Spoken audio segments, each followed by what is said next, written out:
Salve discípuli, soy el Tutorísimo, tu profesor favorito, y en el vídeo de hoy vamos a ver la Unit 0 Physical and Human Geography. For that purpose, we are going to use these notes and the presentation I am going to use, which both of them are already uploaded to your virtual classroom. So let's go. Boom. And here we are with the presentation of this Unit 0. These are the points we are going to study: geography, the science of territories, then cartography, then the natural environment, and finally the population. So let's start with the first one, geography. What is geography? Geography is a science, it's the science in charge of studying the Earth. Actually, the word geography, which comes from the ancient Greek, geographia or geographia, means the Earth description. And within the geography we have two main branches, which are physical geography and human geography.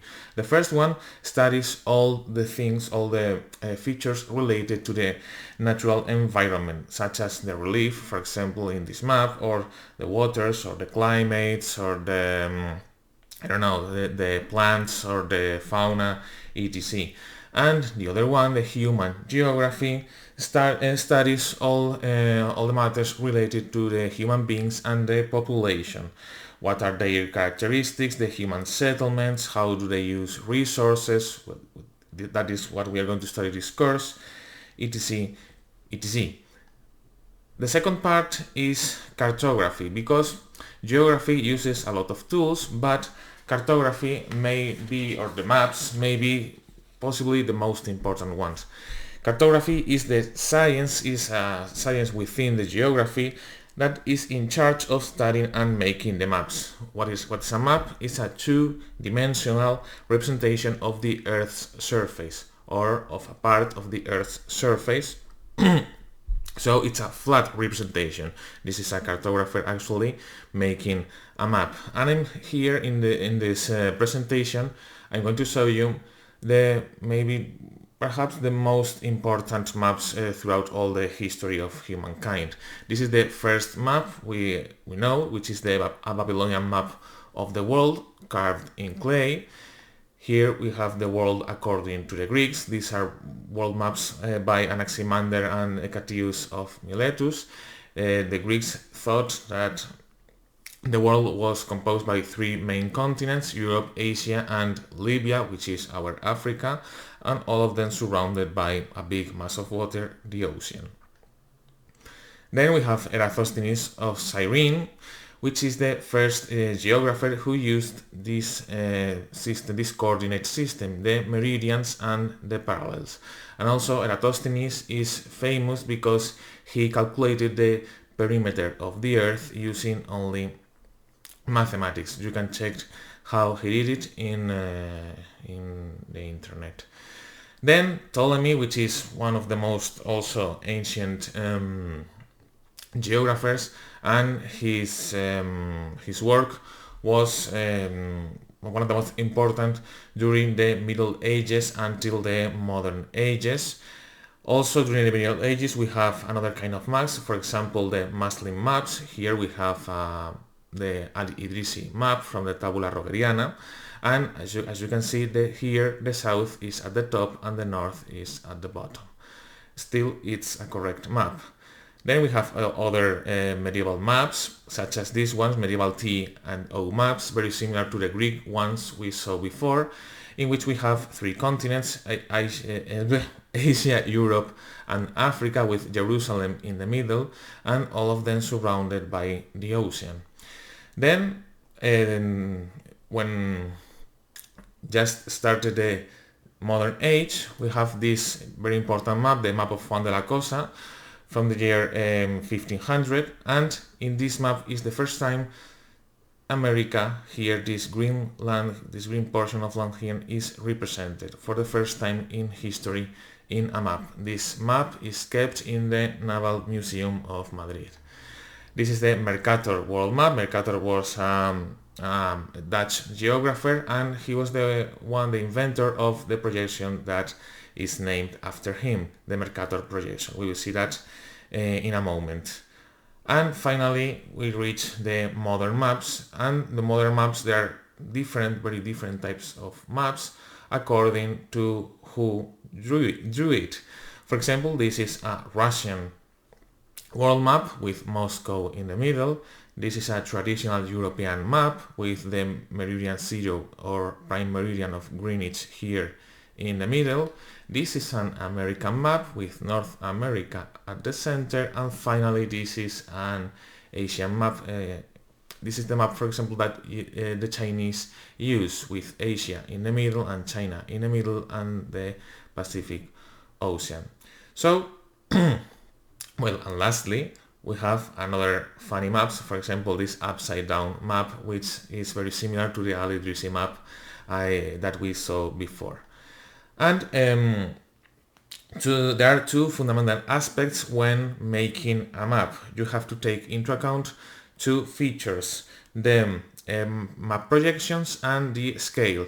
The map projections is the way we represent the sphere of the world in a flat surface. So why? Because the representation is not going to be perfect. It is impossible to be that a map can be perfect both regarding the size and the shape of the territories. So cartographers use map projections. The three main map projections are the cylindrical, the conical, and the planar projections. And for example, the Mercator projection is a cylindrical projection, the Lambert projection is conical, and this is a planar projection with the center in the North Pole. There are also other types of projections, for example, the mathematical projections, and here I am showing you two examples: the good, I don't know how to pronounce this, projection, and the Dymaxion map, which is also a mathematical projection. And the other main aspect is the scale. What is the scale of a map? Is the proportional relationship, is the mathematical relationship between the size of what is represented in the map and its real size. And it is expressed as a fraction because it's a mathematical relationship. For example, this means that 1 centimeter in the map 1 centimeter in a map equals to 15,000 centimeters in reality. So 150 meters, 0.15 kilometers. And depending on the scale, we have bigger or smaller maps. Here we have a map of all Spain with a scale 1 to 3 million. Here you have the scale in the top left. And this means 1 centimeter in this map, in this picture, equals to 30 kilometers in reality. Okay, equals to 3 million centimeters in the map.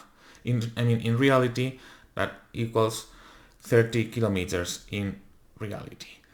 And finally, this is a world map with a scale of 1 to 35 million. So 1 centimeter in this map equals to 350 kilometers in reality.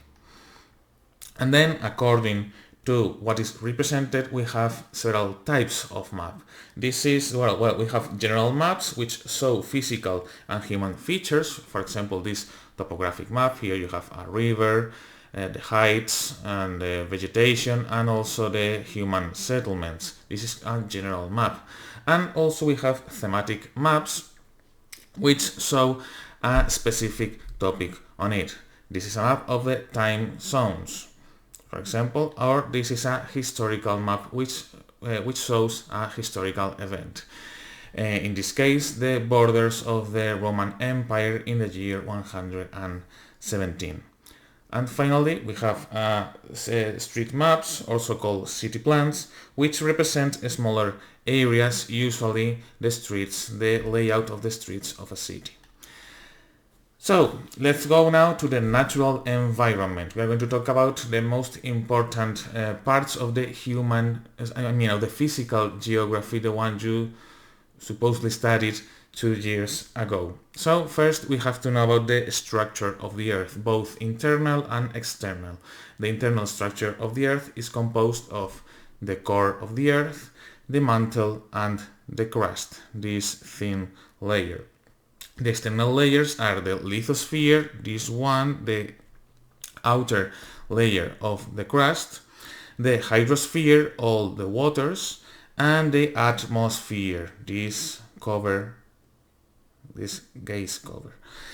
And also we have to know the difference. We are going to focus on this last layer, the atmosphere, and the different conditions of this atmosphere form both weather and climate. Weather and climate are not the same. Weather are the specific conditions of the atmosphere in a place and at a specific time. This for example is in Rivas Vacia, Madrid on Sunday. This is the weather, sunny. But the climate is the average state of the atmosphere in a place also, but for a long period of time.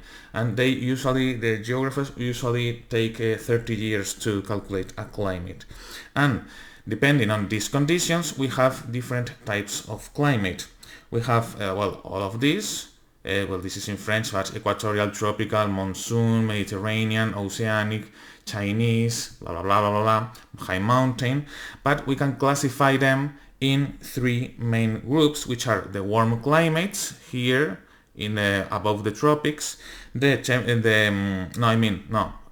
warm climates here next to the equator, the temperate climates, now it's correct, above and below the tropics, and finally the cold climates next to the polar areas and in the high mountain areas. And finally, population. This is the most important part of the human geography, the population, the demography.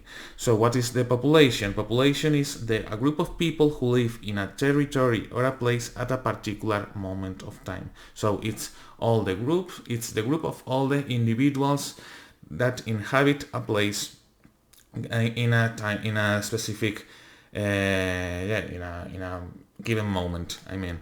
And has the world population been the same all throughout history?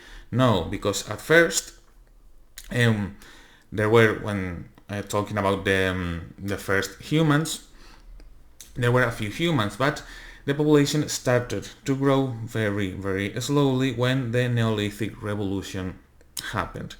And this was circa the year 8000 before Christ. When the Neolithic Revolution happened, the human being developed agriculture and livestock farming and settled in the first cities. For example, this is Catalhoyuk, which is one of the first cities that the humans built. And because of this, humans started to produce their own food, so they were able to feed more people, so the population started to grow very, very slowly. And this was like this until the late years of the 18th century and the first half of the 19th century, when the Industrial Revolution happened. The Industrial Revolution came with a lot of technological development, and mostly this development affected the population with the innovations in agriculture, in medicine, and in hygiene. And this allowed the population to grow at a very, very fast rate, and this rate still continues until today. Here we have a chart with the evolution of the world population. This is the Neolithic Revolution, and here the world population started to grow, as you can see here, at a very slow rate, 0.04% every year. And then suddenly at the end of the 18th century, the population started to grow very, very, very fast, at a very fast rate, very rapidly, until today. And today in 2021, the world population is around 8 billion. Yes, I think it's 8 billion, a bit less than 8 million today. And here you have how it worked. At first, there were the birth rate and the death rate, both of them were very high, but with them, and this happened after the Neolithic Revolution, but with the technological innovations of the Industrial Revolution, the death rate started to decrease, but the birth rate remained stable. So this means there was a lot of natural increase, so the population grew a lot. And that is what you saw in the previous graph. And today in the developed countries, there's still a very small population growth, but at a very slow rate. And where is this world population located? Well, it is distributed unevenly across all the Earth. As you can see here, the red points or the red areas are the most densely populated areas. We have these densely populated areas, for example, Europe, the west half of the east half, I mean, of the United States, all the coastal areas of South America, some parts of the Guinean Gulf in Africa, but mostly the south and the east of Asia. And on the other hand, we have regions with very low population density, mostly areas with jungle or deserts or very cold areas. And well, here you have more different maps. This is a relief map. As you can see here, the most populated areas are China and India, or here within this circle, inside this circle, there are more people living than the rest of the Earth altogether. Or there are the same population living in this red area than all the blue areas combined. And finally, we have to talk about the movement of the population, which is called the migration. What is a migration? This is the movement of people from their native countries to another places, and they usually keep living there. And the people who leave their countries are called emigrants, and the people who arrive to a new country are called immigrants. We have to be very clear with this difference. And why do these migrations happen? Well, there are several causes, but usually they are because of economic reason, because they want to improve their living conditions. All these people, they mostly want to improve their living conditions, but also it can be because of political reasons, or I don't know, even tourism is considered to be a migration, but mostly are people who left or who leave their country because of poverty, because they want to improve their conditions in another country, usually a richer country than the one they come from. And this movement of people is usually stopped by the borders. And here you have some examples. This is the Mexican people trying to cross the border and to enter the United States, or people trying to reach the European coast, in this, for example, the Spanish coast, or trying to reach Europe from Africa. This is Melilla. And how from where do immigrants come and to where do they go? Well, here this is a map of the net migration rates. If it's positive, it means that a country has more immigrants than immigrants. If it's orange, it's negative. It means that they have more immigrants than immigrants. So people usually leave the orange countries to go to the blue countries. So the most common migration flows are from the southern countries to the northern countries. As you can see here, from the poorer countries, the less developed countries, to the most developed countries, usually the North America, Europe, and Australia and New Zealand. And here you can see how or what are the migration flows all over the world. From where do migrants start their journey and to where they arrive. Okay, and that's all for this video. Pues ya está todo.